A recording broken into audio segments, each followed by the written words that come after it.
Just make this. Ba-da-ba! Ba-da-ba!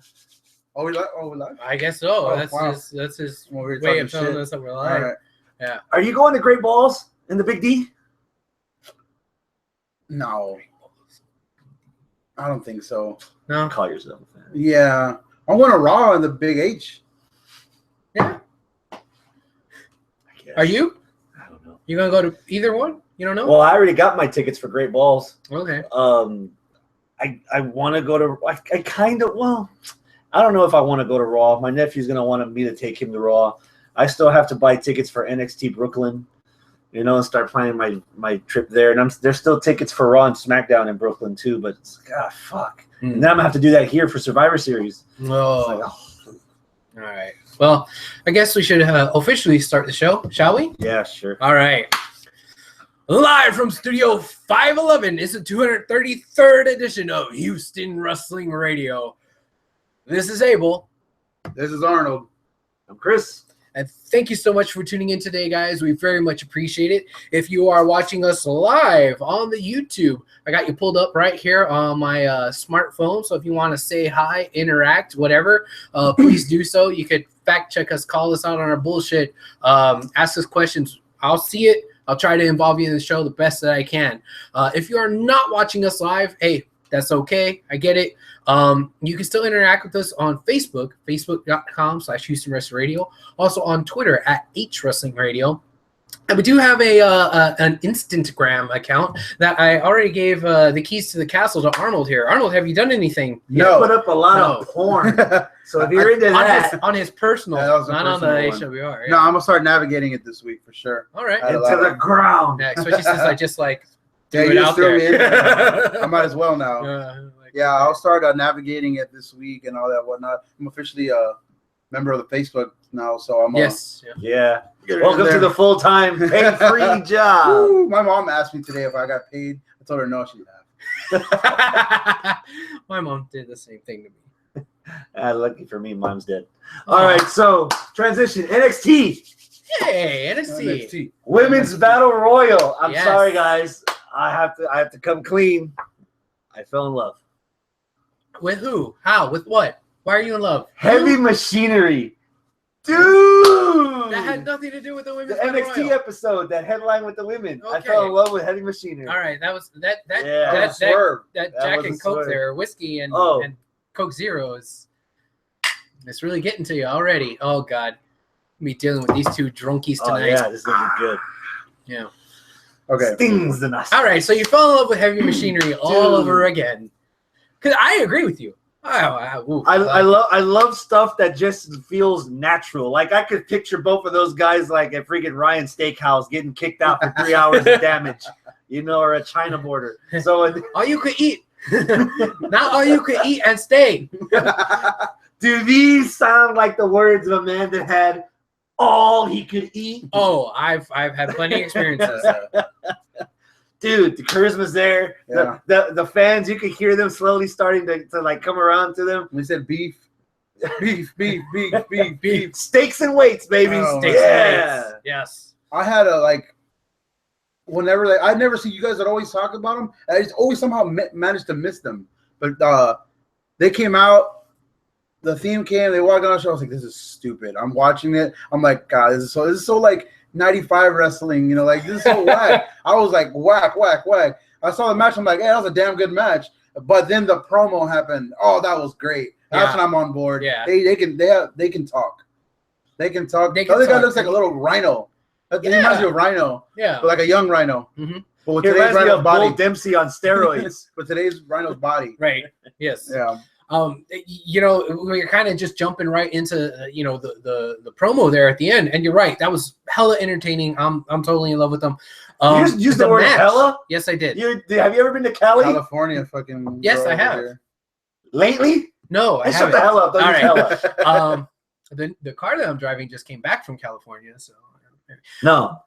I have California license plates in there. Okay. Anyway, no, dude, I want to go back to the match. Okay. When I'm not sure the ugly one. Which one's the ugly one? I'm not sure. One of them was holding up both their competitors, and you thought, oh, he's gonna slam them down. Yeah. Oh no, the other ugly one came up behind him and there's press on every. Oh my god! To go to the dog pile. I know. Oh, yeah. That's like a Tuesday night over on Montrose. Friday night at my place. You gotta pay a little extra for that normally. Yeah. Dude, I freaking love it, man. Calling out authors of pain. Yeah. I love it too. Cool. If anybody seems like they could be a threat to the authors of pain, right now it's these guys. I've seen the Revival, of course, they've gone onto the main roster. I've seen DIY try and fail against the Authors of Pain. In my mind, Authors of Pain are these juggernauts that can't be stopped by these little pipsqueaks. Sorry, I love Ciampa and Gargano, but and Revival. Yeah, and Revival. They ain't gonna cut it. These guys, I could buy them beating them. Even though we've only seen one legitimate, two or three legitimate matches, but like one where it's like, okay, we're really taking, count to them, So, oh, yeah, I'm more with that. I like that little. The weight classes is okay with me. Mm-hmm. You don't have like like a fucking teeter-totter. Yeah, you got a big, bam, bunch of meat, bunch of beef, just squaring off. How about it, Tommy against Conor Reeves? Loved it. That was cool. Man. You want to talk about beef? It looked like Hideo's gained some. Yeah. I've never seen him that heavy. Yeah.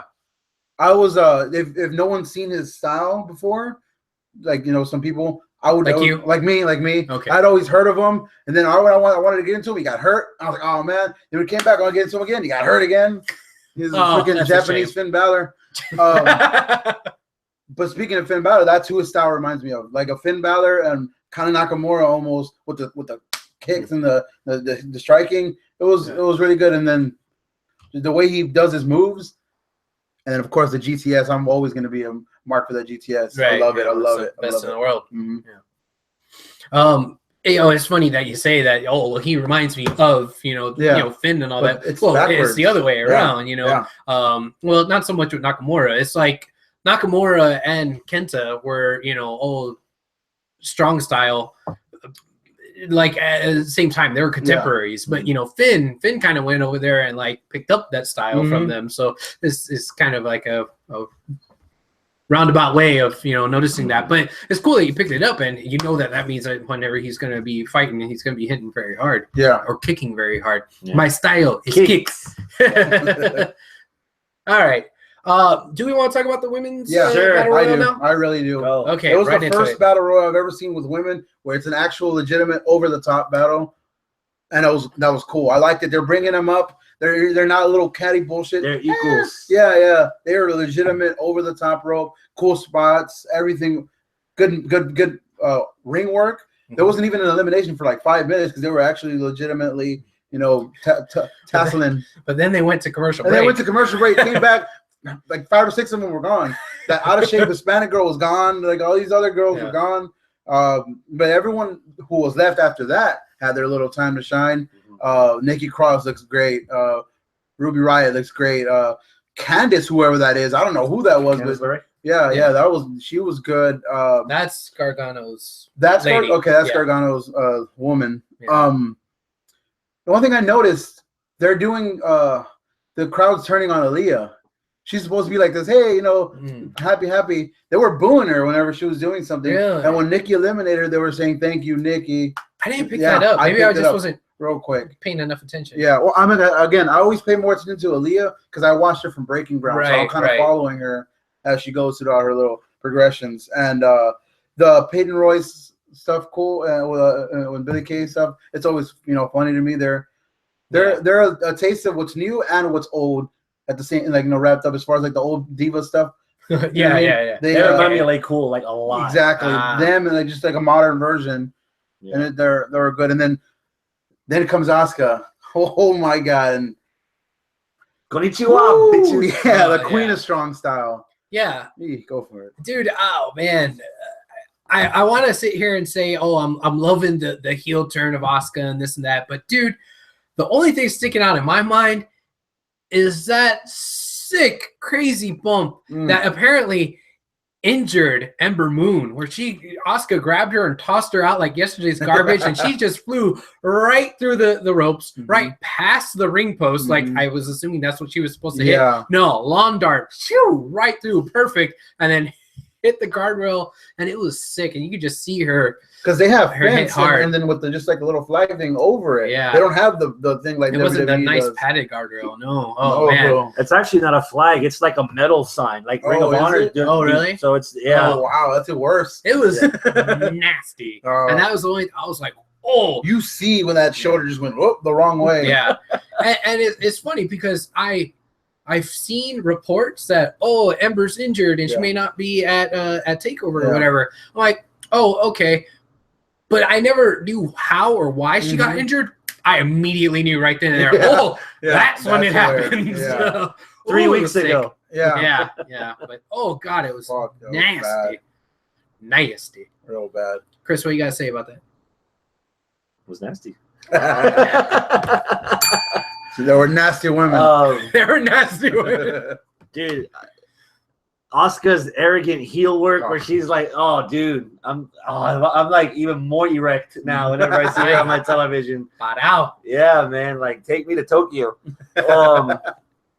But to be honest, I still, even though I still think Ember Moon isn't like ready to be the next woman of the NXT division, I do find my interest level dropping a lot because Ember's not in it. You know, Ruby Riot's already got that watered down WWE catchphrase, "Hey, let's start a riot." It's like, oh, great, okay. And then Nikki Cross, yeah, okay, but I've already seen like a fatal 4-way with Nikki Cross and Asuka already. You know, and I was there live in San Antonio for it, so I was hoping something refreshing, not something like I've already seen before. So if you're gonna give me that, and now you're gonna give me the other chick besides Asuka that the talent-wise is closest, and she's not in it. Yeah, the stock of that match went down, but that match, if we're still talking about NXT, this past NXT, it was good. It ended on a good note because we didn't know that Ember was hurt, and Asuka said as much. Y'all are not ready. No one is ready. Right. So it's like shit. I know they're not. You can see that they're not. Yeah. So, and I like, and of course, I mean, this might be a point that I've made too many times before. I like Regal as a general manager. Him just going out there and he knows when to come in and out. Yeah. And just say, hey, okay, you're gonna fight all three of them. Like you can see it coming from a mile away. Whenever something like that happens, where the champ, fucks up the number one contenders match, well, no duh, you're gonna come out with a multi-person match. That's exactly what happened. But it's the English accent, huh? Maybe it was the English accent. Maybe it was just the fact that like he does it with so much conviction, and maybe he picks his spots, or the WWE picks his spots for him, and they reserve use of him. He's not all over the show every fucking week, So I don't know. I kind of dug it. Yeah. Roderick Strong Part 2, dude. Yes, man. I know I've been. Are you going further up? Yes. I know that I've sat here and I've shit all over him the same way I would Batista, the same way I would Bobby Roode, where I'm like, they're bland, they're boring, they're nothing. Who are they? So far, these two little clips of last week and the week before of who he is behind the scenes and what he's got going on and his story and this and that, dude, it's really turned me around. And this little story this particular week was him with his fiance, and now is his wife, or it's his wife now, his wife, and giving birth to his kid, and how I used to just do it for me, but now I do it for them because I have a family. And by the way, his wife is one of the 4 horsewomen from MMA. Like, what the fuck? Okay. And dude, it was like, all right, there's a story to this guy. He's a person now. So I'm interested more than I ever have been with Mr. ROH. Even the fact that he even brought that up, that hey, I am Mr. ROH. I stayed there forever. I mean, I saw all these other guys come and go, but I thought I was going to be a wrestler. I was going to be a pure wrestler, and that's it. Then he said, but then I realized you got to change. You got to do something else. With him in his own mind saying that I'm a workhorse and that's all I am and that's all you should be, to changing his mind, saying, you know what? There's more entertainment stuff to this, and then proving it by putting his story out there. Yeah. God, I fucking loved it. How much of that was a compliment, and how much of that was a slap in the face to Ring of Honor? I did feel a little bit of that as well. It's like he was literally yeah. he kind of put it on a pedestal that, as far as pure wrestling, nothing's topping Ring of Honor. But at the same time, that's like one side of the Rubik's cube. I totally agree. That it's like that's all they have. Yeah. Yeah, it's kind of a backhanded compliment almost. Yeah. I totally agree with that. But they did let them show the pictures from ROH and all that stuff because WWE works with ROH and whatnot with footage and all that stuff because like the CM Punk DVD that has ROH footage and whatnot. I bought in to the Roderick Strong. Yeah, okay. Like I said, after this Pluto talked you out of it before you even knew who the fuck he was. Before I had a bite, he pissed all over my cornflakes. I was like, oh, who's that guy? Oh, you suck. Okay. Now there's a message in my alphabets. It says, ooh. So no, I got the story. I'm a softie. I have 2 kids. I know the struggle. So like, man, he has me with the story alone, and it has me interested to see what he has. And then Regal said, hey, you gonna fight him, and he's gonna fight Tommy to number one contender. It should be interesting. It should be an interesting NXT next week, and that's fun to say. That's very fun to say. It's something we haven't said in a while. With it being taped and everything, and I already know what happened, it's kind of hard for me to say that. But regardless, kind of like Walking Dead, you know Negan's coming. You know he's going to fuck some people up. You know somebody's going to get their payback. But if it's told right, eventually you'll forget shit. You know? Well, I mean, another good example of that is Better Call Saul. You know Saul's going to become Saul, or you know Jimmy's going to become Saul. Yeah. You know he's not going to die. You know Mike isn't going to die, and he's not going to. But such good story, you want to see it. Exactly. So, all right. Is that everything for NXT? That was NXT in a nutshell. Yeah. Okay. Just want to give a quick shout out to somebody new in our live chat here. Oh, we're so sorry. Handy Ali. What's up, man? Nice to see you in there. All right. So what do we want to transition to from NXT? To the episode of ER. Oh, we talked about it earlier with Ember. You would think that's the only attractive woman that's gonna go down, but no. What? No. Emma. Ooh. Damn. House show. Emma. Shoulder injury. Also a shoulder. Yeah. Sasha does the little. She laid her out like an ironing board and dropped the knees, and Emma just. It's like it all. And down goes Emma. Damn. All right. My 2 initial thoughts are this. 1, God damn, does that mean Emma's injury prone now? She just came back from an injury. And then the other thought that I have is, damn, are they going to make Sasha stop doing that move with the double knees in the corner? I mean, are they going to say, oh, that's unsafe? That's weird. That's a nice move that she does. I like it, but it could fuck up. Sasha's so far low on my radar right now. The first question that popped to my mind was, fuck, they're actually making a decent attempt for me to like Dana, and now what's she gonna have to feud with? Sasha. Wow. Okay. Yeah, what do they do with this? That's my big deal. Like, fuck it, put Dana with Sasha? Yeah, they were building up Emma versus Dana because Dana's a face now. You can't have Dana with Sasha. They're both faces. Unless you pull the God, a second, the running thing. As you pull the trigger on the Sasha heel turn, which goddamn everyone's been saying for a year since she became a face. You wanted to see her be heel again because she's so much better as a heel. Yeah, but that bummed me out. Because it's London, whatever it was in Europe. It happened like when we were asleep, basically. First thing I woke up and saw it, and I was like, "Oh, what the hell was this crap?" And like I follow, I'm a nerd. I follow all of them on Instagram. Yeah. And Emma, that's not for nerd purposes. No. Emma was the one who posted it herself. She's like, she posted a selfie of her just being like, fine and whatnot. But she was just like, I don't know, it was, being all fine and whatnot. And she just said, "I'm just unlucky.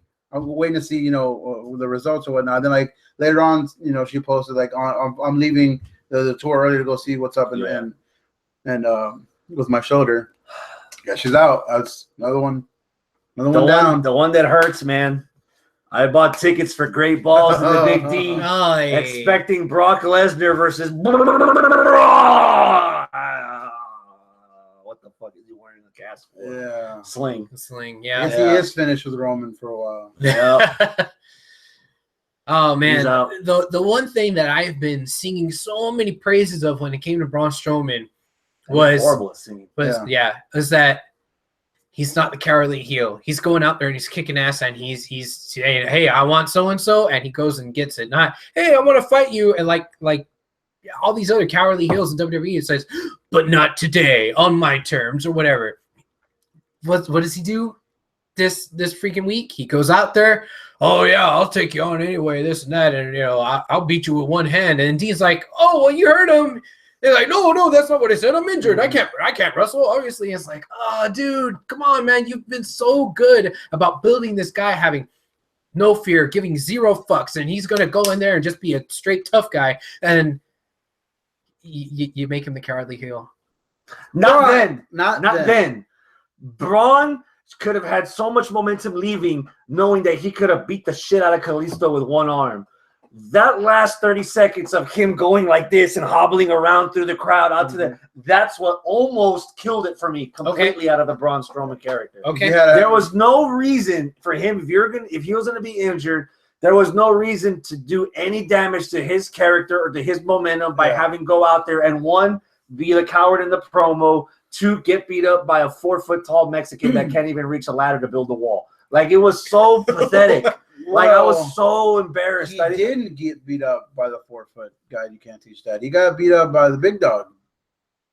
True. Still. So he got fucking wrecked shot. I give him props for that because when I read this, he was nagging injuries. He got a minor surgery, but needs to be out of action for a couple of weeks, 6 to 8 weeks, which puts him out. That's not a couple. Yeah, that's a lot of couple. It's 4 to 8. So there's still a chance, but you can't build on possibly. Yeah. But he was like, okay, well, then let's go out storyline. Beat the fuck out of my elbow to make it worse. But he sold it, and the only way possible for us to be like, come on, he's really out with injury is to us to see that he's like, oh fuck, if it's something. So for somebody who doesn't know about dirt sheets and whatnot, it's like, damn, his elbow looks pretty bad. But would it have been enough to just say after the fact, hey, you remember what happened last week when we went through the ambulance door into the boxes and then Roman dragged him over to the ambulance. He beat it up again.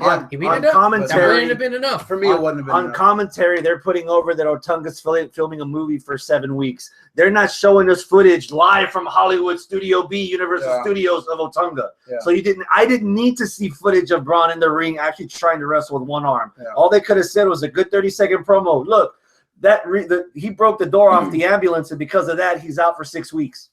That's it. I would have been satisfied with that. I would have been satisfied with that. And for him, they're like satisfied with that until I don't know. I thought I'm on board with what they did. Okay. I like what they did and make it. I could be wrong.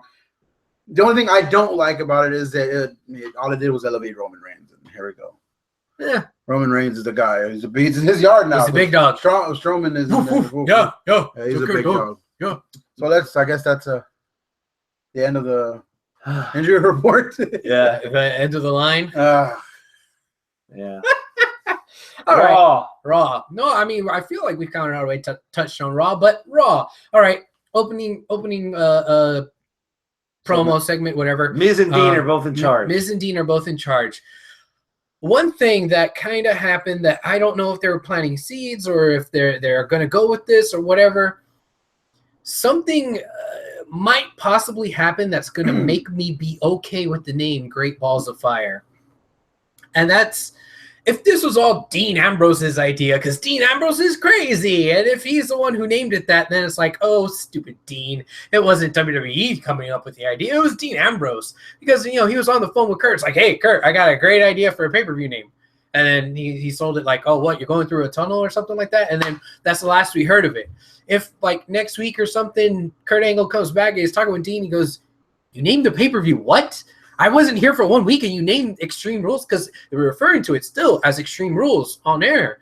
Cole said something about, at Extreme Rules, they might have a so-so, whatever. Extreme Rules is in June. Extreme Rules is June. Great Balls is in July. Fuck. Then I don't know. Dummy. Then I don't know, man. I don't know. Maybe there's still a connection there. I remember the first time I watched wrestling. Fuck you. I remember the first time my balls were on fire. I used a condom ever since. Yeah. Back to the segment. Miz against Finn. Yeah. It was against Finn. So disappointed. Man, you know what? I'm going to say this right off the top. The London crowd, this was probably the worst London crowd in the history of London crowds. Oh my God, they got a WWE 24 London. Blah, blah, blah, blah. Now all of a sudden it's like, eh. Or the lack of pop Finn got was. Or this was the best editing that they did for a tape show where they edited out a lot of the dumb shit, the shenanigans, and there was no reaction for Finn, dude. That's not editing out crowd noise. That's the lack of, dude. That goes back to the biggest gripe. Your first Universal Champion is on the pre-show of a talk show segment where he can't even talk because of his accent. It's fuck, man. And then Miz winning by crook. It's like, come on. I actually enjoyed the match. I thought overall, in general, what Raw was a bunch of solid matches. Badass episode of Sunday Night Heat. Yes, nothing to write home about, but nothing to really bitch about too much as far as like, oh man, I can't believe this and that. It was a bunch of good matches and whatnot, a bunch of solid matches. But Miz and Finn, to me, kept me entertained. I was annoyed at the first ending of it. I was like, oh, goddamn it, that's fucking dumb. And I enjoyed whenever they restarted the match and fucking Finn came out of nowhere. Finn's kicks are always going to get from me. They're always going to make me be like, hell yeah, dude. And it's always going to keep me entertained. Miz's new ring style, which is biting off of Daniel Bryan and whatnot like that, entertains me. The ending of the match, Finn looks strong. That kick, that stomp, whatever, what was it called again? Coup de grace. Coup de grace. That's probably the best one he's done in a while. It just had that impact of it. I like the match. Remember, we can, agree and disagree on it. I don't mind the match. I thought the match coming from the Miz mark. Yeah, I mean, on the batter mark. Well, yeah, but I mean, I enjoyed the match as well. I think that it's going to be slim pickings this week for match of the weeks. That's the candidate. I was thinking about that on the drive over here. I don't even have one. Yeah, I can't pick one out. Yeah. But I have an idea of one, which we can get to next. Well, how about this for a headline? Your Universal Champion's out, so your main title is the Intercontinental. Both the champion and the challenger both lost. Miz got whooped by Balor. Dean got whooped by Bray Wyatt. What do you think of the main event match? I thought it was another solid match. I thought it was decent. I thought it was a solid match. I love the ending of it. I like that. Bray looked strong. Sort of. The ending of it was good. It was a good. Again, I'm going to use this phrase a lot for Raw. It was a solid match. It was a good match. It was a good, entertaining match. I love that the Intercontinental Championship right now is prestige. They're bringing it. They're bringing it as the main one. I like that. Well, they have to. Kind of by default. Yeah, they have to. The Universal title's not around. Yeah, fuck that belt right now, dude. Honestly, dude, that's where I'm at. Fuck that belt right now because it's like that's why it's all red. Yeah, the guy who's supposed to be representing the company, and he doesn't give a shit about the company. He doesn't care about the belt. You know what I mean? There's no. It's not like Brock is going out there doing Make-A-Wishes. Exactly. Running red carpets. Yeah. So whatever. The IC belt is right now the main belt. And there's a good on Raw, and there's a good focus on it, and I like it. But again, this goes back to me since I was a kid, loving the IC picture, preferring the IC, classic look. Yeah, or no, even that, preferring the IC matches over the world title matches at the time, like on the card. Yeah. The Rocks versus Triple H's before, the Stone Cold Bretts and whatnot. The Go Further Bret and Mr. Perfect. Yeah, just stuff like that. Bret and Perfect were putting on fucking Piper. Yeah. They were putting on fucking classic matches. Chris Jericho, dude, Intercontinental Champion. Anything with Shelton Benjamin. Yeah. Oh, yeah. To me, Shelton Benjamin, RVD, Edge, Randy Orton, those four. Yeah. The Intercontinental Championship has been the workhorse belt for me, which is why I hated when I tried getting into wrestling again a couple, maybe 7 years ago, and the belt wasn't even around. Like, it was there, but it was, it was that little purple thing. It was nasty. And it wasn't even the purple thing. Yeah, the little belt that they had for a little while. And, even then, the storylines for the Intercontinental suck. Even when I was a casual fan again, I would only watch Mania. I was like, where the fuck is the Intercontinental? Oh, the Intercontinental Champion is the Money in the Bank match. You know what I mean? Yeah. It's one of those deals. But I like the IC thing.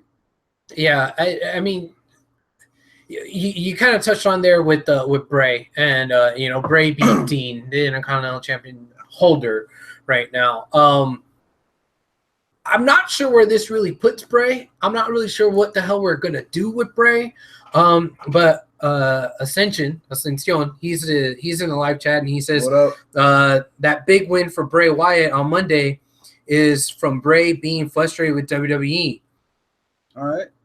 Like yeah. Randy Orton was like his title reign because you know what'll rectify that, and I've called this before because I'm curious to see how this would work. Bray Wyatt trying to scare Brock Lesnar. Oh. But he tried to scare Randy Orton and it didn't work. The House of Horrors match was supposed to be because Randy Orton couldn't sell a fucking. But all the stupid oogity boogity was stupid oogity boogity. Like it wasn't effective. I guess.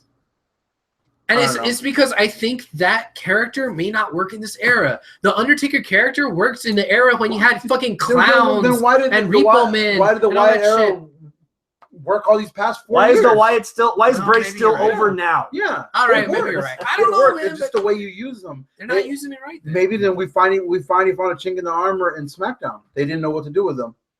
Racist. Or they misutilized them because they were putting their focus more on the AJs and the right. Bray versus Lesnar headlining a Raw only pay-per-view. You don't tell me that you're not gonna be interested in that. I'd buy that for $1. Yeah.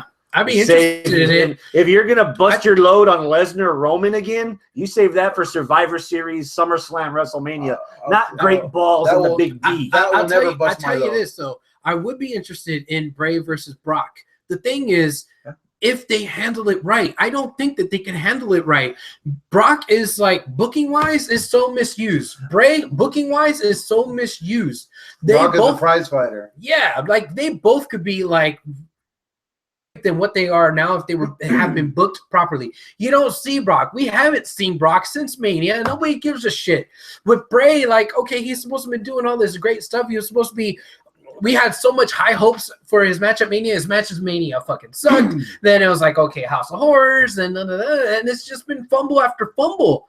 So for the last like quarter of a year, both of these guys have been fucked up. And if you want to look at years past, you want to look at his match or Bray's match with Taker. Oh God, that was terrible. Cena. Yeah, his match with Cena. Oh, geez, they could really pull the trigger with them in WrestleMania 30. No, you want to go back and look at Brock.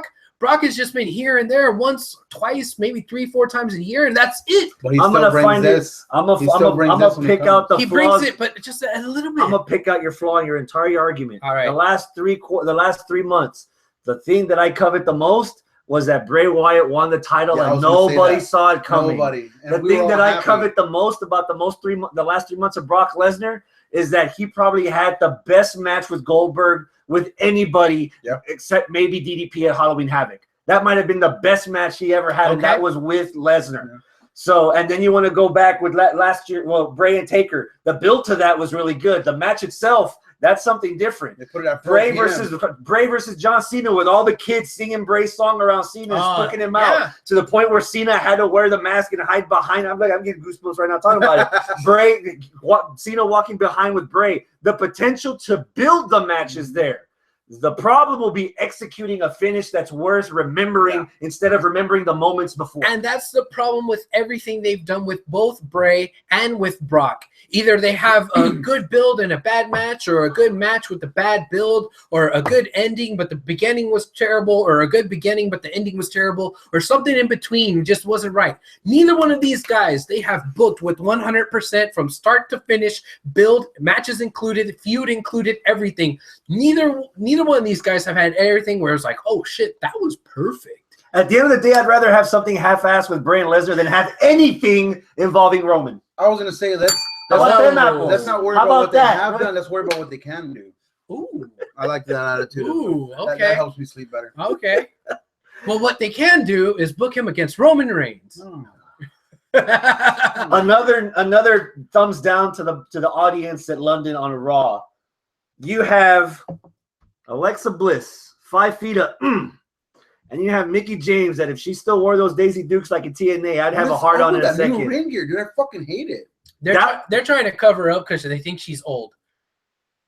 Whatever, just make it look really old. Why? Fucking bell bottoms. I can't. Although she did wear bell bottoms when she first debuted. I can't respect the crowd that has 2 solid women's wrestlers in the ring and they're singing for a supporting character outside of the ring. They do that every Unacceptable. time. Wait, Bailey who are goes. they singing Bailey. for? That we're They did singing the for Bailey, Will You Bailey. Be My Girl If song. Bailey's Ah. wrestling, I guess I can tolerate it. It's easier to tolerate it if Bailey's wrestling. Yeah, but if isn't she's cheerleading, the crowd needs to pay attention to what's Yeah, going But on. isn't the story about Bailey though? Yeah, it is, but no, they've done that where Bailey's like, just like a background person in a talking segment. They'll do the Bailey, oh, you be my girl song. Yeah. That's just second nature to them, I guess. Yeah, but I mean, having Bailey out there as a cheerleader wasn't just because she was just a cheerleader. Like Yeah. she's involved in that whole. The end of the storyline match there. was great because of that. The Bailey chased Alexa out. Yeah.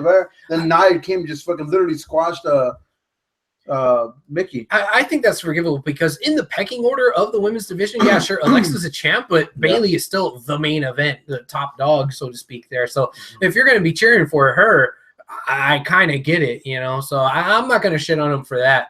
I did think that the London crowd was on par. They weren't like out of their fucking mind, like how we would see the day after Mania or some shit like that. But I thought they were okay. I'm kind of surprised that you're being very critical of them, but maybe you just paid more attention than I did. I thought they were hot. Well, between our NXT talk and now, you're not paying attention to a lot of things the crowd's doing. So you're going to just put you right there in the corner. Yeah, no, sit down. Be it was humble. noticeable that it wasn't one of the best London crowds in a while. Like there were. I think you're right about them getting more wrestling over there. I don't know if they're becoming jaded, but it's just kind of like, oh, hey, WWE's done, cool, let's watch it. Not like, oh fuck, dude, they come around once a year, let's watch it. You know, it's kind of like, oh yeah, you know. I don't know. To me, they became kind of complacent throughout the night. Throughout the night, they I don't know. They could have done more as a crowd as far as for the match. For the matches, they could have cheered more and fucked with it more. But then they were just meh. Tag team turmoil. Go. I was trying to find a way if I could make this my match of the week, but that'd be having a bunch of great mini matches of the week in one match. We've had that problem before, didn't we? With the 2 out of 3. That's a whole match. Okay. Yeah. Well, then that's my match of the week because goddamn, dude, Cesaro and Sheamus looked amazing by the end of that match. They did. By the end of that match, and they looked like they could wrestle 10 more tag teams. They were fucking. They put on a goddamn clinic. They won the fucking right way too. They didn't win the bullshit heel cheating to win. They won every single one of those matches legitimately. So what does that do for Cesaro and Sheamus when they lose at Extreme Rules to the Hardys again? Just devalues them like they always do. No. But I want to focus on the positive on this. Everyone every team in that match was elevated by them. I gave a fuck about the Golden Truth during that match. Mm-hmm. I wanted the Golden Truth to win because it makes you think. Yeah, it makes you think. It makes you like, hey, what the fuck, dude? The only oddity of that match is I don't think WWE still hasn't figured out how to do heel versus heel. So the crowd was damn near dead as a doornail when Cesaro and Sheamus and the club were out there. Yeah. I like between the two of them, but you could tell there was a healer Cesaro and Sheamus out there, and with the club doing club things. WWE in general hasn't known what to do with the club. Nah, they're fucking up that thing, man, because they got it. It's just they don't know what to do with it. Heath Slater and Rhino, man. I smile every time they come out, man. They are the fucking. I love them, man. I don't care. I love everything. I meant to say this last week. Did you see their new entrance when they come out? It's an above ground pool that they're walking. Oh, over. the ramp. Yeah. It's an above ground pool with little donuts. That's awesome. To sit on. Dude, Heath Slater looked good. But I say this. He's always been a good worker. I've said this. Yeah. He was good in the ring, not news. and they were doing a good, solid tag team job of pushing out Rhino, focusing on Slater. Pushing out Rhino, focusing on Slater. Yeah. Everyone that came in that match ended the match better than they were because of how badass Sheamus and Cesaro. How badass Cesaro is with Sheamus. Was either one of you expecting a heel turn out of Goldie or Truth? No. One to stab the other in the back? I'm expecting it, but not then? Not that night? Yeah. I think they planted seeds for that, didn't they? But if you do, does anyone care? No. I don't know. Here's another flaw on WWE's end. This is the first time that WWE has had the Hardys on contract where Jeff is finally able to go overseas now that it's up. And what does he do? Squadoosh. Yeah. Nothing. No match. Oh man. Is that why Angle wasn't there? What's going on with I that? don't know. Maybe Yeah. he just can't handle a fight. Well, I digress. He's wrestled Zack Sabre Jr. over there in London a couple of times. Yeah, he was on He's made it out the there before. WCPW. Maybe he just, I don't know. They didn't need Who him. knows? Yeah. Yeah. But I liked how they did. I enjoyed the Miz and Ambrose running the show. I enjoyed it. Flashback to Austin Bischoff. Yes, they yeah. were just like they're good with each other, man. The chemistry's there. It's there. It's there. Their feud is gonna be good. My only thing is, I kind of wish Renee was a bigger player in this deal. Only one reason, because when the Miz or Marie stands in front of the Miz all the time, I'm always like, oh, I wish somebody was there to slap her. You know what I mean? Because that's what I like. Is getting slapped. Enjoy sleeping on the couch for the next couple of days at your mom's house. Oh God. Seth versus Joe. Mm-hmm. I'm gonna try to say this without my usual bias, but good fuck, Samoa Joe's promos really make you piss your pants, dude. Like he has an intensity that he can literally just mouth off a grocery list in that tone, and you're gonna be afraid to walk into a Kroger without looking over your shoulder every 15 seconds. That's Joe. Yeah, he can build up any match. No. So even integrity and intelligence. That's another thing. Yeah, but even though we've already seen Joe Seth, fuck it, I'm ready for Extreme Rules because Joe just sold it to me. Yeah. Okay, dude, they put on a long ass fucking match, but as long as the match was, there was I want to say there was 0 rest moves. They were the whole time. Really? There was no rest holds. There was no let's catch our breath. Now let's fucking go. Let's go because we're Samoa Joe and Seth Rollins. That's why. Again, I don't care about a storyline with these two. I can watch them fight every single Raw, every single pay-per-view, and not get tired of it. It's the Kevin Owens, Sami Zayn factor has not factored into this at all. Where it's like, all right, give them somebody else. No, I want to see them fight next week. I want to see them fight at Extreme Rules. I want to see them fight at WrestleMania next year. Again, or whatever. I want to see them fight because they put on a great match. And what Samoa has that Rollins did was Rollins sucks on the fucking microphone. He sucks. I don't care. What? I wouldn't say he sucks. As a face, he sucks. Okay. He does not know how to be a face. Okay. As a heel, love it. And so much that my wife hated him because he's annoying. That's perfect. That's why. That's why you're supposed to feel that way. That's why you're good. That's why he's That's good. why I married you. Yeah, that's why we hated Ric Flair when we were kids, because he was a fucking asshole. That's why we love him. Well, I loved him in 2000. Now he's weird. Everybody got pay raises and grew up by then. That's why everybody could understand why Ric Flair was Ric Flair. Yeah, but everything that Samoa has that Rollins doesn't, and vice versa. It's easier to just call him Joe. Yeah, I like Samoa. I call him Samoa. You just call him Samoa. Just call him Samoa. He's like a Girl Scout cookie. Yes. He's like a pair of Adidas. He's delicious. And full of coconuts. No, that's racist. Some kind of nuts. Yeah, that was great. That was good. You know, I agree with both of you guys that the matches those two could put on are great. And the match that they put on this past week was great. But I'm a stickler for story. Dude, read a book. where are they going with this, man? Like, I'm gonna spit on this fucking microphone right now. I've never known you to be one to spit. But I know all the rumors. He swallows everything like Miss Pac-Man. Dude, the story. Is that why this is white? Yes. That way you can't tell, just in case. Dude, I'm still sticking to that. Why is Joe sticking up for the McMahons? Why is Joe sticking up for the McMahons? Why is Seth even bothered with Samoa Joe after he's already beat Triple H? Why is he going back to the mini Joe boss hurt him after he beat the boss? He hurt his feelings. I guess. There's always one boss in Mega Man 2 that before you go to beat Wiley, you got to go back and be like, this motherfucker, fucking guts, man, I'll finally get you, bitch. All right. There you go. I guess so. It's just, for me, it's the pretense. Like, why are they fighting? For me, it's not. For me, it's one of those, you go to Pornhub and you get those 5-minute videos where you just, I don't give a fuck about the filler. You don't care if it's just, some dude knocking on the door. Get right to the fluids. I don't care. I brought you a pizza, man. I don't care why they're naked. I just care they're You don't care to... Yeah, I don't care. As long as they're with fucking. them. With them. I'm here to deliver the mail and dick.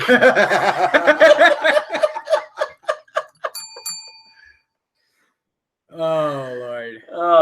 You know what you did earlier was called a transition. Ooh. Because I've been sick of Sami Zayn and Kevin Owens. And the fact that they're still doing this crap on SmackDown, even though they're in separate storylines, 6-man tag, the whole promo to open the show, and then the 6-man to end the show. They even got the women doing it. I love the build to this. The opening promo was awesome.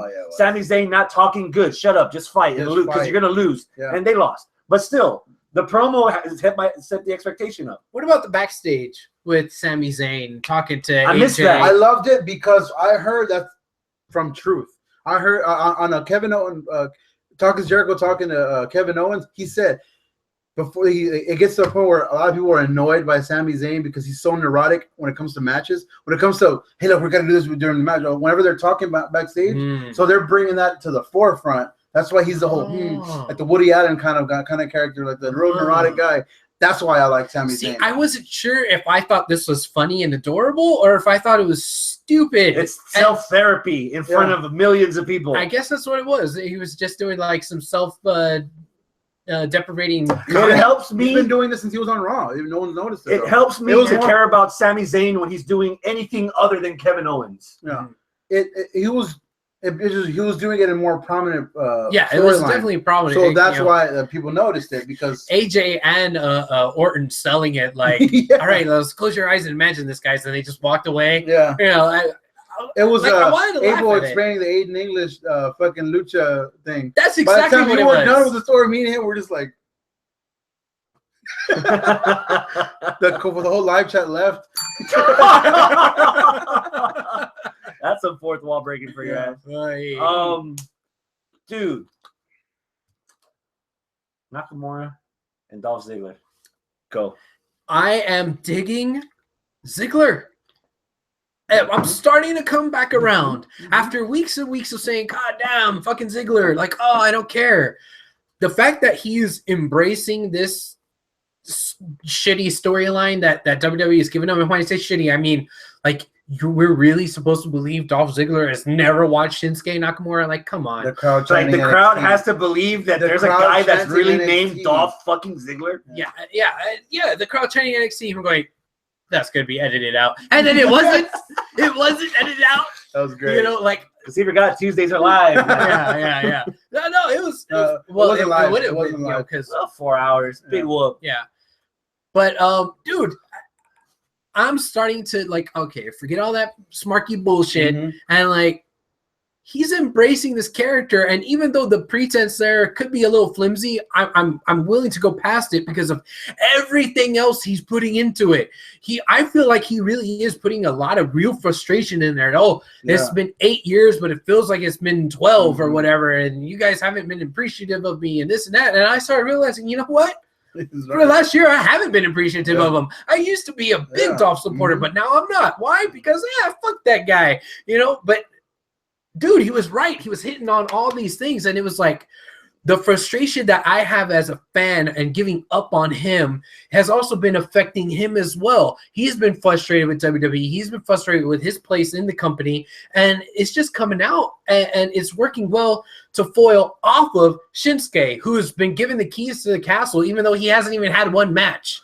I'm already predicting that Ziggler's going to cheat to win, and I won't mind it. I won't mind it either. I won't mind it either. Nakamura made Dolph Ziggler's rant awesome by saying one thing: "Shut up." In the most broken of English. Jesse said it today. Our boss said it today to me. He's like, "Shut up." He's like, that was the best. He's like, "That was my favorite part of the whole show." If you want something to really get heat, we talked about this last week. Imagine 19,000 people, Allstate Arena in Chicago, singing Nakamura's theme. Now imagine 19,000 people in Allstate Arena in Chicago booing the fuck out of Dolph Ziggler for cheating to win on Nakamura's debut on SmackDown. Spoiling. That'll get Ziggler even more heat, and we will further be invested in Ziggler. I don't think we need investment right now in Nakamura. We fucking love Nakamura Shinsuke. Yeah. Ziggler's the one that needs the rehab, so he needs this. Yeah. And I wouldn't even mind it because already they're giving me reasons for why, you know what, this motherfucker, I could buy Ziggler doing this. Dude. Especially since the matches are going to be Backlash. Ziggler He's known to be a great punching bag, and as stiff as Nakamura is, So he's gonna get lit the fuck up. Sold it when he got kicked in the face on Tuesday. Yeah. Holy shit. Yeah. Going back to my Walking Dead analogies with Nakamura, I give a fuck that the girl's missing in the woods again. I care. Backlash is gonna be my barn episode because I'm gonna go. Oh yeah, I do give a fuck. Yeah. Because goddamn, dude, I'm like, again, I've been saying the past 2 weeks, I don't care anymore. I'll do the fucking sing-alongs to Nakamura songs as much as I can. But as far as storyline, this is stupid. I don't care. Give me something else. Nah. Last night I was watching it and I was like, yeah, I like it. I like it. All right. I really like it. How about Natty and Becky? You know, What the fuck happened at the end of that match? Charlotte was grabbing Naomi so that they wouldn't cause a disqualification, and in all that hoopla, Natty got the win on Okay, roll up. Because I don't know what the fuck happened, but I missed that. And the fact that she called it out in the backstage made sense. That's why Charlotte wasn't being a bitch. Yeah. She was using family experience to know that's what you do so you don't fuck it up. And it wasn't on Charlotte. And I believe Charlotte. And I love that Charlotte's still being a face but heel at the same time. She's the tweener. She's like, I don't need an introduction. Like she pulled it off. She pulled it off on the rap, and she pulled it off backstage. Yes. Whether she was the last one to be like. And like, even the cherry on top, if they would have done it right, it would have just been like, put your hands up. It would have just been her going. No, what I was expecting was. Something rebellious, not Charlotte like just giving in already. It's like, I would have wanted them to build that. When Cena finally became a face for the Team Survivor Series match, 2005, like they built up to that. It wasn't Cena all of a sudden going, all right, I'm in the team. Like, no, it took weeks of, I don't know. I hate him, but I really want to kick the fuck out of that guy. Yeah. You know, so it was like the enemy of my enemy is my friend, not I'm going to just do it to shut these bitches up. Yeah. That's what I got at the end from Charlotte. I was hoping we got 2 weeks to Backlash. I was hoping they would have milked that a little bit more and then, wait till at the match to see, is Charlotte going to play by the rules or is she going to just ditch him and be like, You know, I'm glad that we got that backstage segment as well after the fact, because what I was thinking wasn't that Charlotte was trying to keep the match from going to DQ. What I was thinking is that Charlotte was dragging away Naomi because it's like, if anybody's going to kick your ass, it's going to be me. I'm not going to let them kick your ass because you're mine. You have the title that I want. So I don't want any excuses out of you. That would have been an extra week build. That's what, yeah. So, again, 30-second back. Well, this is probably more than 30-second, but a small little backstage program. Just take a little bit of time to explain something else in the storyline. It makes things all make sense. It connects the dots. And now is the SmackDown's women's division is back on top again. Because for a while the Raw was looking better. Now you got everyone's an established heel, established face. Everyone's on. You can interchange any of those three at any given moment. For wrestling. Just wait till one of them gets injured. Exactly. But until then, all these glass vases wrestling over here. Shit. Until then, it's making Carmella it's keeping her in the news as far as like she hasn't her character. It's keeping it relevant. I give 2 fucks about Ellsworth. I'm ready for him to go. I'm ready. I don't care. I'm ready for. I really don't care about him. That's Asuka's first victim. Tamina, you're like, okay, she hasn't done anything, but you're kind of like, I'm interested in Tamina actually. You know what I'm interested in? Like, Tamina? ooh, shoulders. I'm interested in Tamina because of Nia Jax. I think that when they've tried to do the big girl who's gonna fuck you up, they've always not done it well. But so far, they've kind of been handling Nia Jax okay. Rather, not fucking amazing, but it's like they haven't fucked her up yet. And I'm like, well, she's been too busy fucking everybody else up. Yeah. Well, if you could take whatever you had with Nia Jax and you get a mulligan and you want to try to do it all over again with Tamina and maybe you could pull it off with her, I'm interested. Maybe they could do it. Because they're both Samoan, you fucking racist. Yes, they're not both Samoan. Whatever. It's dark. You can't see either one of them in the dark anyway. It doesn't matter. Snooker's gonna snook. Snooker's gonna snook. So we're gonna end the show with my segment of the week. I don't have a match of the week. Segment of the week. The London Files of the Fashion Police. That was so good. The build to the tag match between Breezango and Ascension. Yeah. Good fuck. Hey. Yeah. It was a good match too. Yeah. It was good. Everything was good. That promo that the fucking Usos did, I was okay. I have a random thing about this show. Last night, I got home from like Mother's Day shopping at like 10 at night, and then I still had to watch SmackDown because I wasn't gonna have time to watch it today. So I was watching that shit with one eye open, like, oh my god, I'm fucking sleepy. I'm fucking. That's why you watch it standing up. Maybe I should do that because I was just like, oh my god, I was falling asleep. And that fucking promo, their whole segment was fucking great. And then when they came back on, I was waking up again. And then after the match, I was like, okay, cool. My eyes are resting themselves. I wasn't even trying to rest them. But when the Usos came back and they started talking, I was like wide awake. I'm like, what the fuck is going on? Yes. Am I dreaming? This is funny, but this is stupid.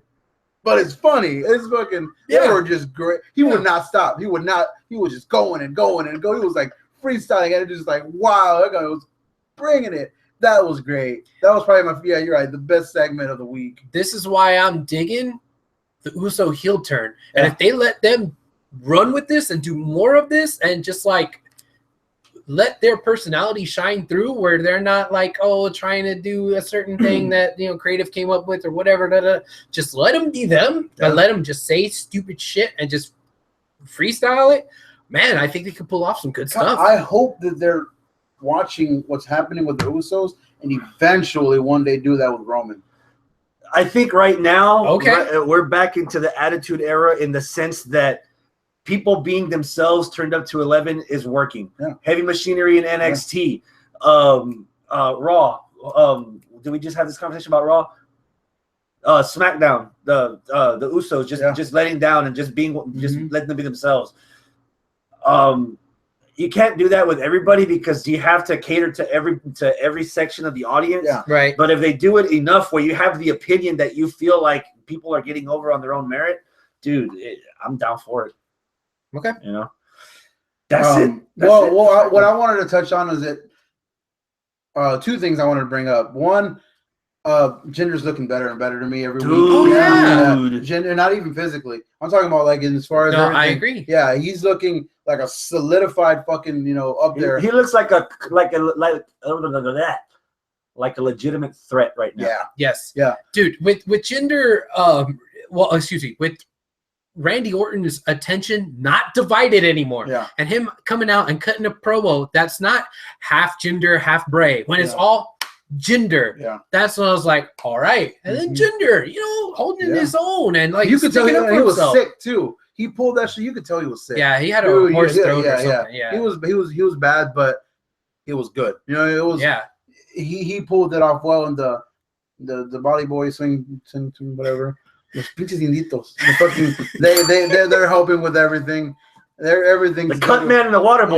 Yeah, the Maharaja. I love that he says that. It's fucking cool. That's solid. That's going great for me. And I also, to touch back on how Raw has the IC as a prominent belt.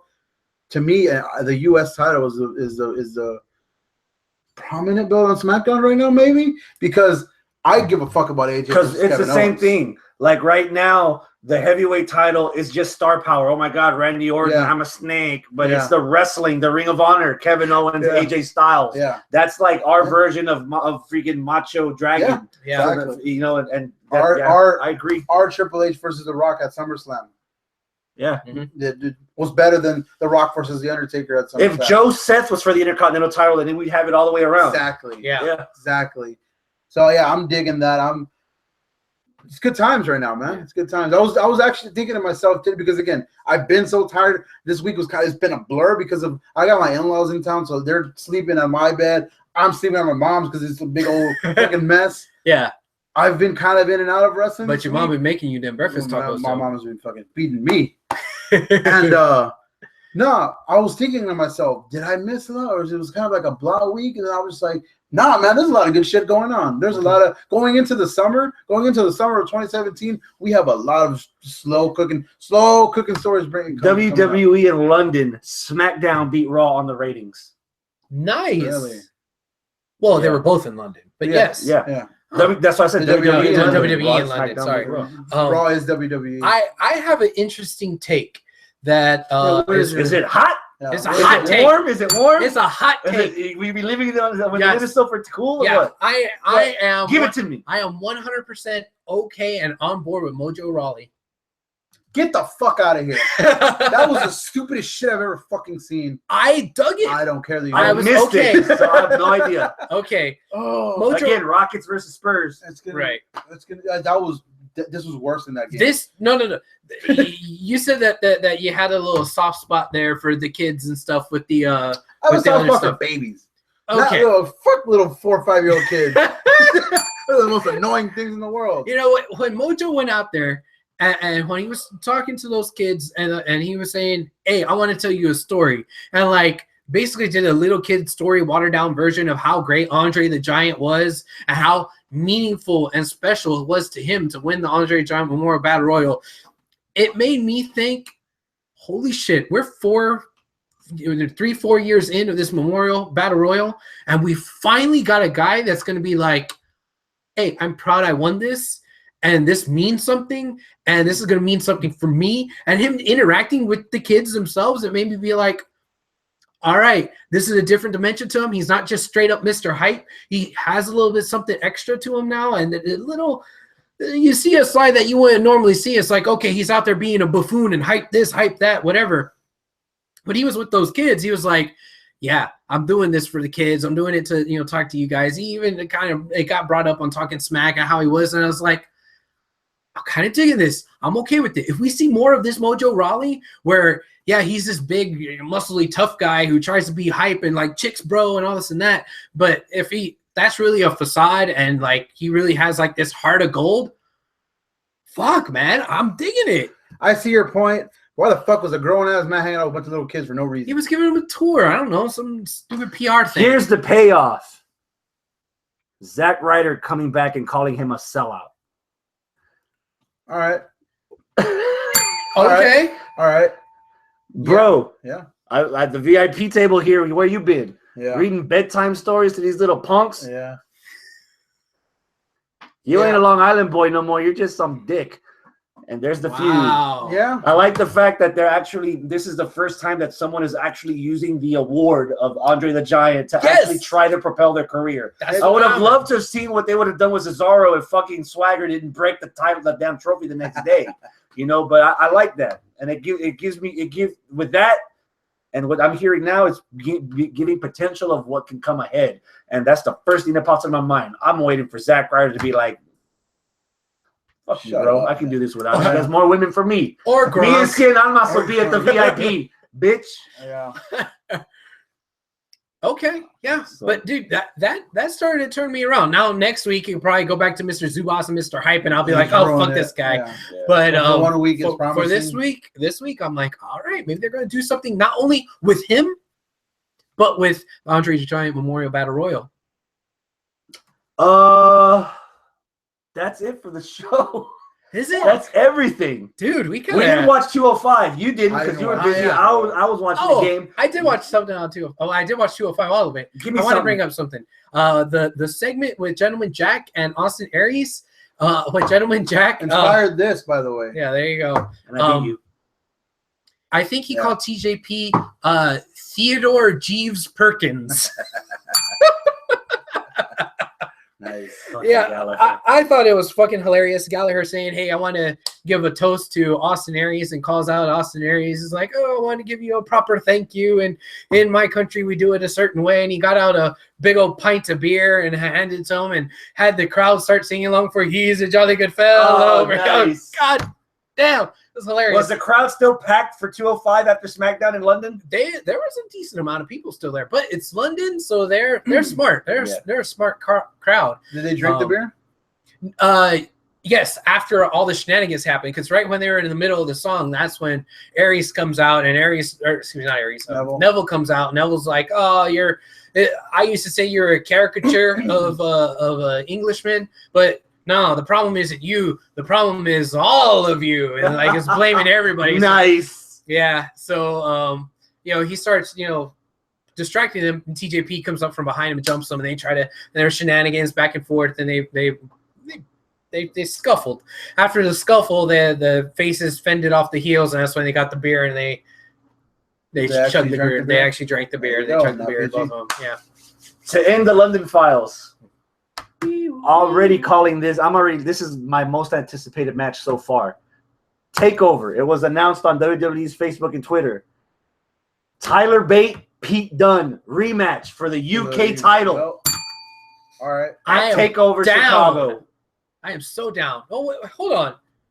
Takeover Chicago, right? That's 2 weeks. Since when has there been a takeover at Backlash? Not Survivor Series, not SummerSlam, not Mania. Backlash? They're doing a weird schedule where it's like every 2 months now. So Yeah. that's how it started. That's the first big takeover that I remember was a month after WrestleMania 30. Before it was Arrival when the network first launched. That was the first one that I remember. So they're off dates after Mania. Yeah. It was this time. I think 3 years WWE learned their lesson from last Brooklyn up to now that 3 months is too much space in between takeovers. Okay. Yeah. So this one's in May.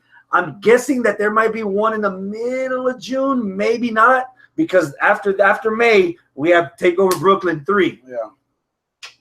Yeah. All right. So hopefully from May to July, the end of May to the middle of August. It's in August. Yeah. So there has to be one in the beginning of July. Yeah. So that's probably what They'll do like a random holy WWE special shit. one. That's the weekend of Great Balls of Fire in Dallas. Oh. For them to go back to Dallas and do another takeover. All right. Oh, July 20 something? What is it? July 7th is Great Balls. Hey, so Saturday the that's my birthday. 6th. Happy birthday! Saturday the 6th would be takeover. No, that can't be. Why? July 10th is Raw here, which is a Monday. July 9th, I'm sorry. 9th. July 9th is the It's Sunday. not my birthday anymore. So the next day, the day before. So takeover in Dallas maybe, Yeah. and then Balls, and then Houston Raw on here. Monday. Wow. Yeah, if you're going to Dallas and Houston, then you go. Oh, That's the warm up for Brooklyn. Yeah, that would be a warm up. When does Lucha Underground start back up? The weekend of Memorial Day. It's coming. 3 weeks. And if this is still considered the 3rd season, then I have all the episodes coming for free on my iTunes subscription because I bought the whole season on iTunes. All right. So if this is still labeled as season 3, Ka-ching. Yeah. but what if it's not? Fucking Then I'll he'll buy have it. to I'll buy buy it. Because season it's 4. on Netflix. 'Cause- I can catch up with it But right now. yeah, Yeah. those are old seasons. Yeah. I don't think 3 is up yet. Yeah, it's No. just season 1 and 2. Just that's season up. 1 What and the 2. Netflix always does is right before the new season's about to start, or sometimes fucking after it starts, then they'll release the last season. Yeah. So you can't even catch up. Yeah. Nah, Yeah, Lucha's coming. dude, I'm I'm not ready. excited. I'm not ready yet. Mentally. I read one spoiler Okay. on one match, Uh-huh. and I'm fucking ready for this to end. Okay. I'm ready, dude. I'm excited to get into it because I used to always ask if it was any good. I never got into it, and I always heard that it was good. So I'm a fucking binge watcher. That's your homework, Yeah, bro. That's I'm your gonna binge homework. watch. I'm gonna like it's Stranger Things. I'm watch gonna that make it movie. easy for you. If you're not in it by the end of the 5th episode, don't even bother. Okay. But by the 2nd episode, we were already like, Oh, yeah. mm. Yeah. So we'll give you the 5. If you can't make it to 5, don't worry about it. We'll Deal. still hate you. You know what? for Maybe it. we'll make that a special, like Arnold watches. yeah. Lucha After you Underground. binge watch I'll like have to do a season 1, report. we'll do a thing. That sounds good. How about that? Yeah. That'd be cool. That's a deal. Yeah. That's it, man. That's the show. I'm gonna. Woo! Adios, Oh. my friends. Keep it classy. Did you just dab? You fucking dab. He dabbed. He dabbed. That's what happens when we put whiskey in him. Was to get some frisky. Yes.